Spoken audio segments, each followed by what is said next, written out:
Hi guys, welcome back to my channel. कैसे हैं आप सब। आज की वीडियो में मैं आप लोग के साथ शेयर करूंगी पैनकेक बनाने की रेसिपी, जो कि बहुत आसान है और बहुत जल्दी से बन जाएगी। तो चलिए वीडियो को स्टार्ट करते हैं और देखते हैं कि इसे हमने किस तरह से तैयार किया है।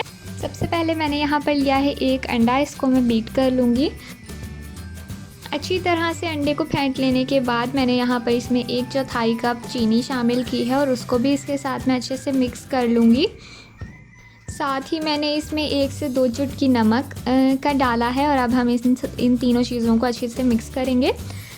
इसके बाद यहाँ पर मैंने शामिल किया है इसमें 2 खाने के चम्मच ऑयल। कोई सा भी आप ऑयल जो यूज़ करते हैं वो आप इसमें डालें। 3/4 कप दूध लिया है। अब इन सारी चीज़ों को हमने करना है 1 से 2 मिनट के लिए अच्छी तरह से बीट। जब अच्छे से ये मिक्स हो जाएं, अब मैंने यहाँ पर 1 चाय के चम्मच मैंने बेकिंग पाउडर लिया है। छानकर मैं इसमें डालूंगी ताकि कोई भी लम्स ना बने। बेकिंग पाउडर मैंने यहाँ पर इस्तेमाल किया है, बेकिंग सोडा नहीं है। और साथ ही मैंने 1 कप मैदा लिया है, उसे भी मैं छानकर इसी तरह से इस्तेमाल करूँगी ताकि कोई भी लम्स ना इसमें बने, कोई गुठली ना हो। और आखिर में 2 से 3 कतरे वनीला एसेंस के डाल के अब इन सारी चीज़ों को मैं अच्छी तरह से मिक्स करूँगी।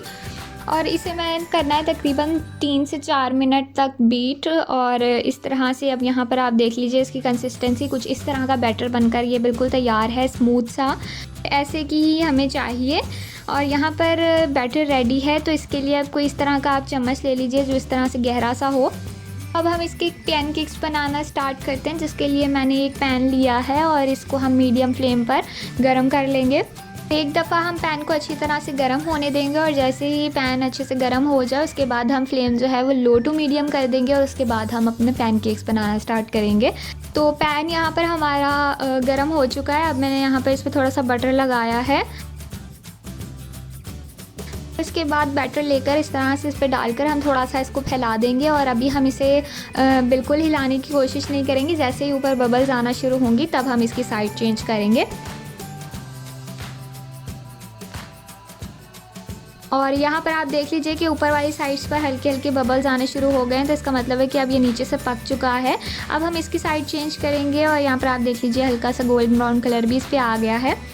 अंदाजे से ही आप थोड़ी देर के बाद इसकी साइड चेंज करके देख लीजिए कि ये बहुत ज़्यादा एक जगह से ब्लैक ना हो जाए और हमें हल्का सा इस पर लाइट ब्राउन सा कलर चाहिए, गोल्डन, बहुत अच्छा सा। और बहुत ज़्यादा ये बैटर नहीं है तो इसको बहुत ज़्यादा टाइम भी नहीं लगेगा, जल्दी ही हो जाएगा। तो दूसरी साइड भी इसकी हो गई है। तो अब यहाँ पर आप देख लीजिए दोनों तरफ अच्छा कलर आ गया है, इसको मैंने निकाल लिया है। और अब हम अगला तैयार कर लेंगे बिल्कुल उसी प्रोसेस से जैसे हमने पहले किया है। पहले बटर इस पर लगाएंगे, के बाद उतनी ही अमाउंट बैटर की लेकर उसको हम अच्छे से फैला लेंगे और इतनी देर तक अब इस पे पड़े रहने देंगे जब तक कि ये एक साइड से अच्छे से पक ना जाए। आप चाहें तो आप इसे मज़ीद फैलाकर और पतला भी कर सकते हैं। जब एक जगह से ये पक जाए एक साइड से तो हम इसकी साइड चेंज करेंगे, दूसरी तरफ से पकाएंगे और जब दोनों तरफ अच्छा सा गोल्डन ब्राउन कलर आ जाए तो हमारे पैनकेक्स बनकर रेडी हैं, उनको हम निकाल लेंगे। और इसी तरह से हम बाकी के भी तैयार कर लेंगे और फिर मैं आपको सारे तैयार करके दिखाती हूँ। तो यहाँ पर आप देख लीजिए कि हमारे सारे पैनकेक्स बनकर बिल्कुल रेडी हो चुके हैं। आप इसको किसी भी तरह से किसी भी चीज़ के साथ सर्व कर सकते हैं। आप इस पर शहद भी स्प्रेड कर सकते हैं। इसके अलावा फ्रूट की फिलिंग भी इसमें कर सकते हैं। मैं यहाँ पर इस पर चॉकलेट लगा रही हूँ, ये एक ऑप्शन था, आप इस तरह से भी कर सकते हैं। तो अगर आपको वीडियो पसंद आई हो तो लाइक, शेयर एंड चैनल को सब्सक्राइब ज़रूर कीजिएगा। इसे ट्राई करके हमें कमेंट करके ज़रूर बताइए कि आपके कैसे बने हैं। मिलते हैं आपसे नेक्स्ट वीडियो में। Till then, bye bye.